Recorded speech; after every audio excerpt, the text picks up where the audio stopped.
โดยปฏิบัติตามทิศนำในการสร้างเศรษฐกิจแก้ไขชีวิตการเป็นอยู่ว่าด้วยสีปลูกสีเลี้ยงในการเพิ่งตนเองกุ้มตนเองสร้างความเข้มแข็งด้วยตนเองในการปลูกฝังเลี้ยงสัตว์โดยเฉพาะอยู่ห้องพลธิการกองพลทหารราบที่5ในซุ้มปีผ่านมาคณะพักคณะบรรษาทุกขั้นได้เอาใจใส่นำพาซี่นำแก้ไขชีวิตการเป็นอยู่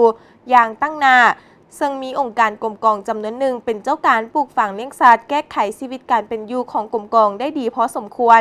ด้านเวียกงานอุปโภคบริโภคได้จัดตั้งเคลื่อนไหวเก็บซื้อและสนองเข้ากินให้บรรดากรมกองตามระบบอัตราอย่างเป็นปกติการสนองสิ้นปลาและพืชผักต่างๆสามารถกุ้มตนเองได้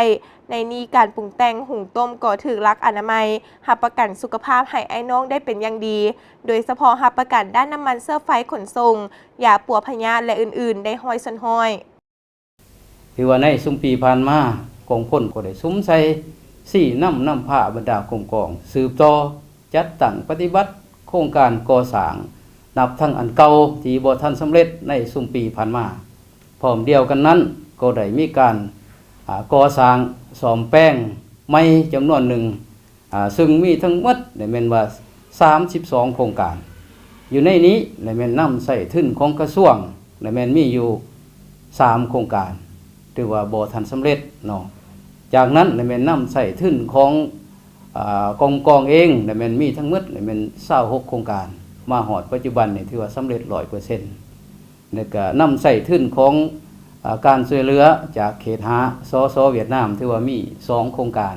เนาะมาฮอดปัจจุบันก็ถือว่าสำเร็จ 100%ถือว่าในซุ้มปีผ่านมานี่กองพลพวกก็ได้ซุ้มใส่เกี่ยวกับเวียงงานปลูกฟังนี่แม่นว่าได้ปลูกระดมสุกอยู่บรรดากรมกองถือว่าเฮ็ดหน้าปลูกเขาซึ่งมีเนื้อที่ทั้งหมดได้แม่นว่า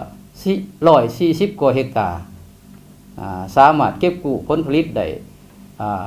111กว่าต้นข้าวสารเนาะคิดเฉลี่ยถือว่า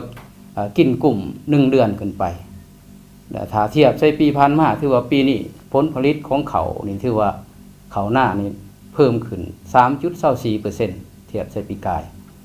นอกจากนั้นกองพลยังได้ปลูกระดมสุกอยู่บรรดากรมกองปลูกพืชผักสวนครัวปลูกพืชสินค้า